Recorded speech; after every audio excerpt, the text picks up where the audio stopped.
哎，小伙伴们，大家看到节目的时候，我们已经出发去横滨了。要先在横滨待一天，第二天再去富士山。所以呢，正好今天是周一上午的时候，公司不忙，这边又是公共假日，我们就来到了梅田，带大家逛一逛。这边有一个餐厅的，就跟大时代似的，但是相对高端一点点。然后咱们聊聊比赛，聊聊比赛对训练和生活，我觉得啊，有没有影响？什么影响？然后我现在密集参赛了这将近1年，有什么心得体会？好吗？有天妇罗，有牛排，有炉端烧，有烘焙，有健康餐，有汉堡。我看这边有一港茶，烧味，是这家叫味饭烧味，汉字是，对吧？就跟大时代一样，你买哪家都行，然后可以混着吃，这一点在这儿挺好的。因为在这边吃饭有时候就比较尴尬，就是你只能吃这一家，这儿就不存在这个问题。这是拉面，我看这个大冰，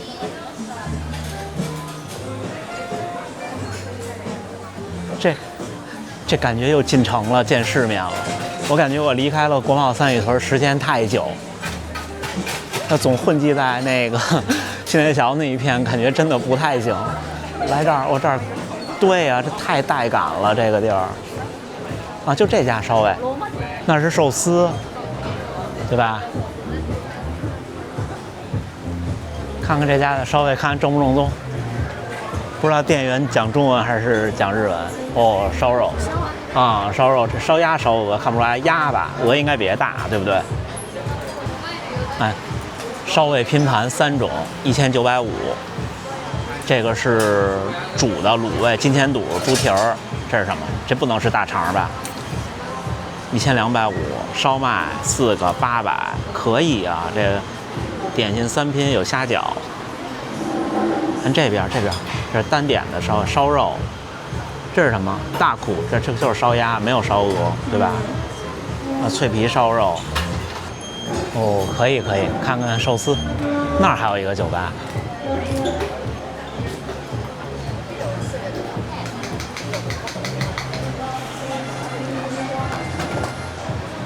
10 piece 1500还行，还行啊。8 piece 1200。嗯。那我们要不要点一个寿司，点一个饭？行啊。好吧。而且这儿应该是现做的，可以选，就是wasabi弄不弄进去。哦，这家是那个，是不是咱们在东京吃的那个和牛的三明治？来看这个，看这个。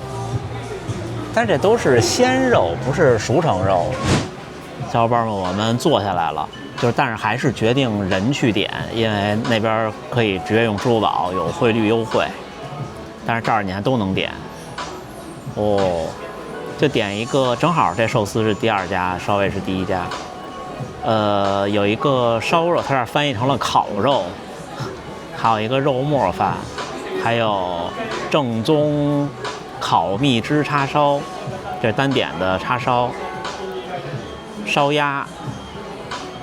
烧鸡和3种烧味的拼盘，它这拼盘应该是不带饭的。然后还有什么餐厅？那儿能看到好多哎。那 Critters Burger 翻译成了小动物汉堡，为什么呀？它这家那个炸串是这个商圈的一个头图，因为做的好看。限量高级套餐5串，你猜多少钱？2000。你再猜。3000。你再猜。4000。3500税后，5串啊，700日元一串，30块30多块人民币的小炸串，但是也有便宜的。给小伙伴们看看烧味饭，这个地方叫这个名字 ，Time Out Market Osaka， 在梅田。这是2拼。烧肉和烧鸭，还有烫的青菜。哦，这感觉跟国内港茶没有区别了。然后酱也差不多对。家属这也来了，看看这个 omakase 的寿司10贯，就是今天有什么就给你捏什么。这多少钱？1500，这一份1500日元，70多块钱。这是鲷鱼，这是金枪鱼的，我估计是中腹。然后这个是章鱼，这是金枪鱼的翅身，这个可能是狮鱼，然后这个是虾，这个应该是贝，这个应该是晴鱼，我觉得。然后这个三文鱼的鱼籽稍微差一点，然后这是鳗鱼和寿司姜。我这也不错，我这个是烧味2拼，烧肉和烧鸭，还有一点烫的青菜。那烫的青菜应该是烫的水里没搁油也没搁盐，所以有点发暗。但是这个酱也是对的，可以。我这多少钱？你这个1300，那就是60多块钱，那可以呀。在每一天尝一尝这个烧肉怎么样？哦，我没看这是什么酱。这是辣酱，这个呢？葱酱，对，葱酱，不错呀，小伙伴们。就是这个酱有点不太对，就这个是个辣酱，而且还挺辣的，在这儿看应该算是挺辣的。按说应该是，我觉得应该是一个甜酱，对不对？或者是甜辣酱，不能是辣酱。呀，今天在大阪的最后一天，明天一早去横滨，然后后天从横滨去富士山。因为什么是后天呢？因为周3约了朋友在那边见面，周3、周4待2天一起，然后周5比赛。你看这一个比赛怎么着牵扯你1周的精力？你看我最近的比赛都是在大阪周围，倒还好，基本上就是到那一个周末会有点影响。但是你要是外出参赛，你前后差不多要影响你1整周。一般我们外出参赛，不管是外地还是外国，一般都是周4到，然后周5去博览会。这是我一小窍门，因为周5去人就少很多。你看今年无锡去跑的小伙伴们，如果你周5、周6都去了博览会，你就发现周5、周6完全是2个博览会。所以有条件的就是周4、周5去。这边日本这边的比赛，大多数博览会是周5才开，所以你就没办法周4。国内大比赛可能有的周4就开了。然后你这比完赛周日跑完，稍微玩一玩或者晃一晃，你再一回来，周2或者周3，差不多这1周。你说比赛对训练有影响吗？真的有影响的。明显有比赛月的时候，比方2月的跑量就只有382公里。2月因为是个大比赛，大阪马拉松，我各种的准备。没有比赛的月份呢，跑量就多一些。所以我总结的窍门是，就是如果你不是目标赛事，就不要打乱，就是太打乱之前的训练。就什么意思呢？你看原来我参加比赛，我每一场比赛都按照目标赛事这么干，但后来发现那样不行，因为你按照目标赛事这么干，你赛前1周就得大减量，然后赛后呢你要调整。就比方说你看去年的奈良和台北，我保证了我赛后的状态，就是那时候其实自信心也有，我想的是我轻松跑，我肯定赛后不累。但是现在想想有点冒险，因为这次的韩国其实我并没有想去冲成绩的，也算是跑得挺慢的，2小时50多，对不对？跟去年的奈良和台北一样。但是因为天气热，今天早上跟那位朋友聊，我们还聊，就是天热的时候确实不好跑，因为你跑得越慢越消耗越大，你又想快结束，那你的强度和你的负荷就大，所以有时候你不能左右比赛之后的状态，那你就左右比赛之前的。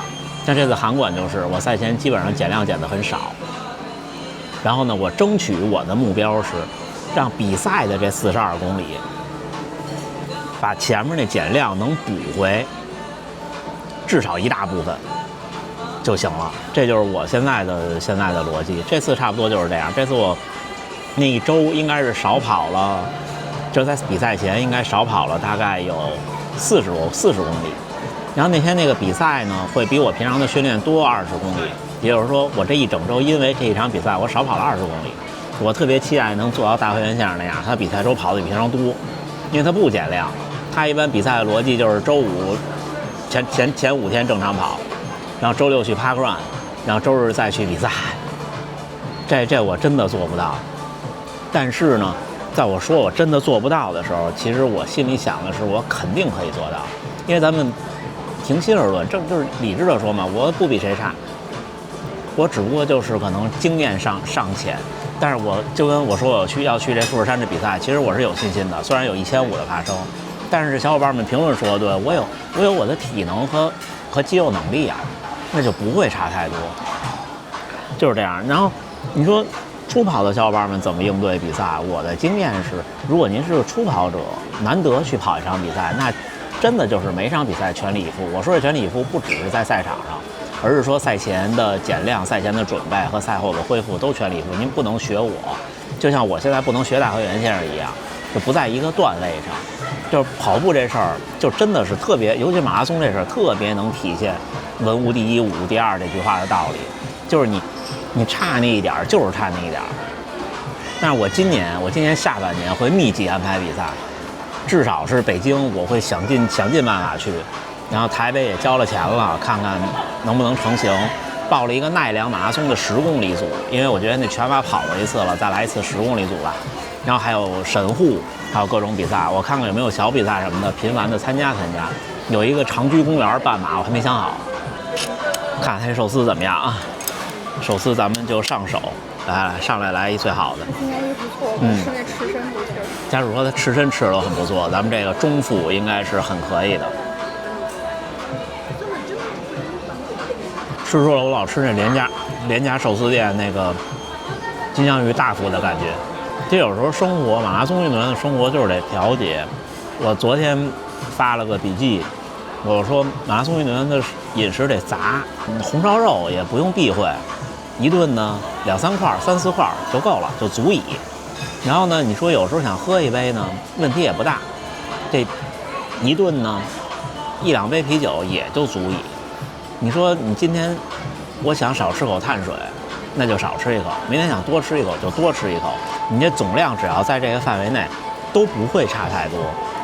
马拉松运动员是个杂食性的动物，但是还是相对要吃的纯粹干净一些，还不像铁三运动员。铁三运动员才是纯杂食性动物。我们看看这啊，这是鲷鱼，不错，它这饭应该是就是认真做过的醋饭，是有颜色的。行吧，小伙伴们，今天就跟大家简单分享一下这个事儿。这次富士山这比赛比较特殊，因为约了好朋友在那儿待2天，所以我们就提早1周就当休个假，不是单纯的去比赛了。然后朋友说的是他那个5合目完成以后，他们接着登顶，我们就撤退。周日还有一场场地赛，我这1周双赛。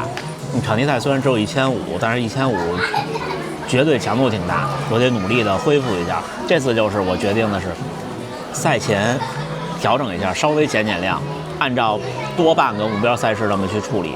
因为这个比赛对我来说还是挺重要，我还是想在1小时50之内完成，这样明年的那个登顶组我就能在 A 组出发。这比赛在 A 组出发其实有优势的，因为它前面的那宽路就几公里，你到了山里好多窄路是超不了人的。行，那这么着，最后还是祝大家能努力生活，健康平安。咱们下回再见。